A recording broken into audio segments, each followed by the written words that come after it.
एक दिन के अंदर होम मिनिस्ट्री की तरफ से कोई इनपुट किया, एनटीए ने इम्तिहान रद्द कर दिया। यहाँ इसमें बात कह रहे हैं कि याचिकाकर्ता कह रहे हैं ये डबल स्टैंडर्ड क्यों? वो परीक्षा आप एक दिन में रद्द कर देते हो, यहाँ 1.5 महीने से आप जो है आप नहीं, यूजीसी के पास भी कंप्लेन गया था। मैं फिर आपको इसमें थोड़ा सा जोड़ देना चाहता हूँ। होम मिनिस्ट्री का एक अपना इनपुट था, यूजीसी के पास भी एक अपना इनपुट था कि सेंटर कंप्रोमाइज। ये तो नहीं बताया ना किसी ने अभी तक कितने बड़े पैमाने पर था, नेट का पेपर लीक हुआ था या क्या हुआ था, कितने सेंटर कॉम्प्रोमाइज थे, कुछ नहीं बताया गया, आपने बस उसको रद्द कर दिया। देखिए असल मुश्किल यही है, मैं बार बार ये कह रहा हूं कि ये तो और कौन बताएगा। तेजस्वी यादव का नाम आ गया तो भारतीय जनता पार्टी के नेता थोड़ा उत्साह में बात करेंगे। तेजस्वी यादव के पीए पीएस जिसने भी कराया बंद करिए, गिरफ्तार कीजिए, मामला हो तेजस्वी यादव के खिलाफ भी चलाइए। लेकिन सरकार आपकी है, आपको कोई संसाधन की कमी नहीं है। अभी तक आप जो मूल मुद्दा है, जो आपने सवाल पूछा ना कि जो बच्चे कह रहे हैं कि भैया ये दोहरा रवैया क्यों, डबल स्टैंडर्ड क्यों, आप एक एग्जाम में तो इतने दिन से धरना प्रदर्शन, और वो लड़की आयुषी पटेल उसके खिलाफ अभी तक कोई कार्रवाई हुई कि नहीं हुई? ऐसे संवेदनशील मसले में जब इस तरह का कोई काम करता है तो असली मुद्दे से और ध्यान भटक जाता है। उसने वो कहा कि ओएमआर फट गई, उसको प्रियंका गांधी ने झूठा वीडियो भी जारी कर दिया।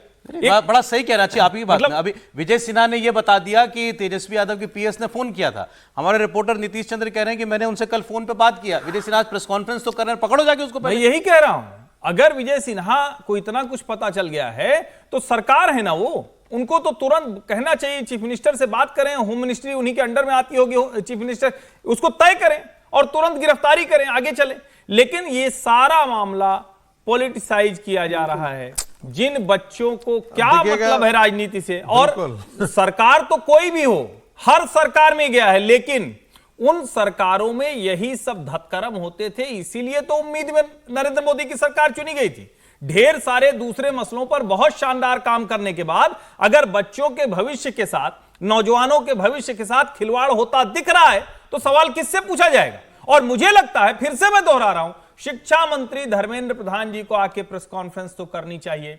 एक सीबीआई जांच जरूरत हो तो गृह मंत्रालय को करनी चाहिए। इस पे प्रधानमंत्री को उच्च स्तरीय बैठक बुलानी चाहिए, एक हाई पावर कमेटी बनानी चाहिए। एनटीए से लेकर जितना इसका प्रोसेस है, आप चाहे प्रेस का कह लें, आप चाहे पेपर सेटिंग करने वाले टीचर का कह लें, आप चाहे सेंटर का कह लें, जो भी तरीके हैं उन सब की जांच कराइए और जो लोग इसमें दोषी पाए जाएं आजीवन कारावास की सजा सुनाइए। ये न्यायालय में आप कानून लागू कीजिए, इसे आप अलग अलग तरीके से चलते फिरते बयान दे दिया, चलते फिरते बयान दे दिया, इससे क्या बनेगा? मतलब आप सीधे प्रेस कॉन्फ्रेंस शुरू करके बताते क्यों नहीं? बिल्कुल सौरभ जी, आप सुप्रीम कोर्ट से उम्मीद है, मुझे लग रहा है कि इसका पूरे मामले का राजनीतिकरण हो गया। कोर्ट में जैसे खेलते हैं ना कि बॉल एक दूसरे के कोर्ट में डालते हैं, वो उस तरह के एक दूसरे के ऊपर आरोप करने की कोशिश शुरू हो गई है।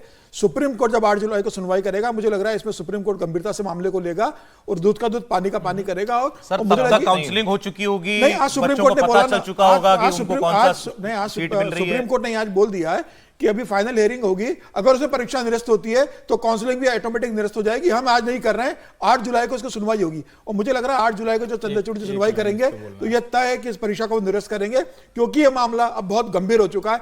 सिर्फ जिन बच्चों का नहीं है कि जिनको ग्रेस मार्क देकर मेरिट में 720 में 701 मार्क दिए गए, ये उससे बड़ा मामला हो गया है। सरकार केवल इसलिए बच रही है एक्सेप्ट करने से कि भाई अभी सरकार बनी और तुरंत हमारे ऊपर ही चिपकेगा कि ये पेपर नहीं करा। सिर्फ अभी सरकार की बात नहीं, अगर ये पिछले कार्यकाल में भी होता तो भी सरकार इससे बचती। कोई सरकार ये एक्सेप्ट करने को तैयार नहीं होती है कि उनके शासनकाल में इतना बड़ा घपला हो रहा है, वो ये स्वीकार नहीं करेगी। सरकार इससे बचने की कोशिश करती है और जितने जल्दी हो सके पल्ला छुड़ाने की कोशिश करती है। और उन्होंने कह दिया कि भाई जितने 67 छात्रों को मिला था या 1365 छात्रों को जो मिला था, उनकी हम परीक्षा ले रहे हैं। और मुझे स्ट्राइक करिए जो भी प्रोफेसर साहब ने बात कही कि भाई 2-3 लाख बच्चों के इम्तिहान तो हर साल कराते हैं ना, हर यूनिवर्सिटी कराती होगी। ये पता नहीं क्यों नहीं। एक लाइन की बात सौरभ जी, देखिए जो समीर जी कह रहे हैं वो सुनने में अच्छी बात लगती है। हम सब कह देंगे न्यायालय को ऐसा निर्णय देने की स्थिति नहीं होनी चाहिए। उस निर्णय से आज तक किसी का भला नहीं हुआ। न्यायालय तो देखेगा, अच्छा ठीक है आ गया, चलो ठीक है हम रद्द कर देंगे या रद्द नहीं करेंगे। ये सरकार के एग्जीक्यूटिव का मसला है। ये समस्या समझने का मसला है जिससे सरकार भाग रही है। ये सरकार के ऊपर एक बहुत बड़ा प्रश्न चिन्ह है, उसका उत्तर खोजना है। वो कोई मामला थोड़ी नहीं गया है कि इसमें न्यायालय न्याय कर देगा। कहां से न्याय कर देगा? मुझे लगता है कि सर्वोच्च न्यायालय के लिए ही हर चीज के लिए देखना ये लोकतंत्र को भी कमतर करता है। मैं भी ये मानता हूं। आप जो है यही सरकार इसीलिए ना, जो गलती हुई है उसको मानो, आगे काम ठीक करो। देखिए सरकार जी, नरेंद्र मोदी सरकार अपने आप को जितना सीरियस इस मामले पे दिखाती रही है, उसने इसी मामले public examination prevention of unfair means bill लेके आए, इसीलिए लेके आए ये पेपर लीक के मामले और इन सब मामलों को निपटाने मतलब को रोकने के लिए लेके आए। अगर प्रधानमंत्री परीक्षा पे चर्चा करते हैं स्टूडेंट्स से तो स्टूडेंट्स पूछेंगे ना अगली बार कि क्यों ऐसा हो रहा है। तो इससे पहले ही सरकार को इस पे कार्रवाई करनी चाहिए कि भाई मुझे अगर तो इस ये तरह भी की याद आ रहा लीक है, एनटीए ने प्रेस कॉन्फ्रेंस की क्या इस पे? एक की थी, पहली प्रेस कॉन्फ्रेंस एनटीए चीफ ने की थी, जिसमें उन्होंने कहा था कि 1600 ग्रीवांसेज हैं, हम उनके मामले देखेंगे। अब असली ये भी, लेकिन उसमें भी नहीं बताया कि ग्रेस क्यों दिया था। देखिए इसकी जड़ को समझिए। सीबीएसई जब एग्जाम कराता था तो उसकी संभावनाएं कम रहती थी, इसलिए कम रहती थी। सीबीएसई का पहले पूरा, यही पेपर सीबीएसई कराता हाँ, था। तो वो सीबीएसई का पूरा ऑल इंडिया नेटवर्क था, ठीक है ना? सीपीएमटी बोलते थे। हाँ, उसका ऊपर नेटवर्क था, उसके अपने आदमी होते थे। यदि कल जाकर के वो गलती कर रहे हैं तो पकड़े जाते। एनटीए क्या कर लेगी? एनटीए यहां पर एक बैठी हुई है ऑफिस में, इसके बाद 4000 से ज्यादा आपके सेंटर हैं। 4000 सेंटर आप कैसे तय करते हैं?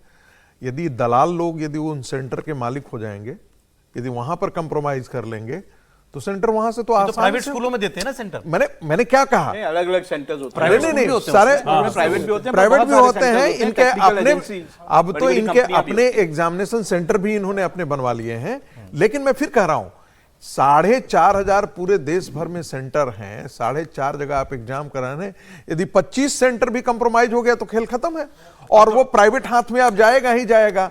आपका अपना मॉनिटरिंग खत्म है, आप दूसरे की मॉनिटरिंग पर डिपेंडेंट अब हैं। सर जरा बात करते हैं, आप सरकार हैं, आप क्या करेंगे? जैसे इन्होंने कहा कि सरकार की जिम्मेदारी है। अभी राहुल गांधी 3 बजे प्रेस कॉन्फ्रेंस करेंगे, यही कहेंगे देखिए बिहार में ये हो रहा है, वहां ये हो रहा है, वहां ये हो रहा है, सरकार पर चली रद्द करे पेपर। किस बात का इंतजार कर रही है देखिए सरकार? वो तो राहुल गांधी उनका काम है, वो भाई विपक्ष वो में है। राजनीति में है, वो राजनीति करेंगे ही।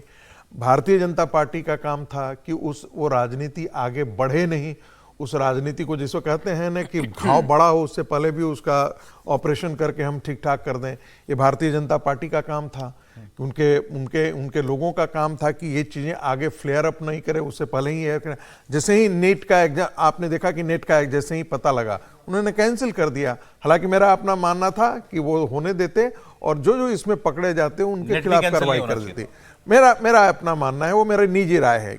लेकिन वैसे ही जो है वो नीट के बारे में जैसे ही पता लगा था तो धरपकड़ होनी चाहिए थी। वहां धरपकड़ होती और बाकी चीजें जो है वो जो कहते हैं चल रहा था उसको चलने देते।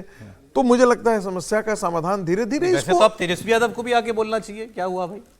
तेजस्वी यादव भी बताएं क्लैरिफिकेशन अगर देनी पड़ेगी ना कि अगर उनका पीएस जो है वो किसी ऐसे व्यक्ति को ठहरा रहा जो पूरा मेन एक्यूज है इस बार पूरे मामले में बिहार में, तो भाई तेजस्वी यादव को भी आगे आके बोलना चाहिए। वैसे तो इतने अपने वैसे आप हमको को इसमें हमको प्रोग्रेसिव दिखा रहे थे और थोड़ी सी इतना बिहार कुछ दिखा पुलिस रहे की थे। तारीफ भी करनी चाहिए। हाँ, एग्जाम बिल्कुल। से जैसे नीतीश बता रहे थे, लड़का पेपर लिख रहा था, पेपर लिखते लिखते पुलिस पहुंच गई कि इसके पास कल पेपर था।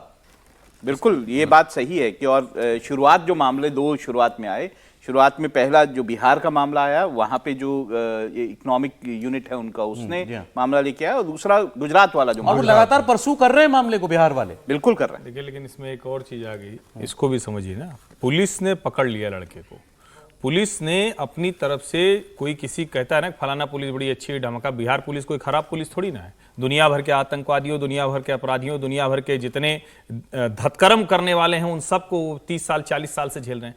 लेकिन हुआ क्या, आपने उस लड़के को पकड़ लिया, आपको पता चल गया, फोन आया था तेजस्वी यादव के पीएस के यहां से, उसके ऊपर जाने की बिहार पुलिस की हिम्मत है क्या?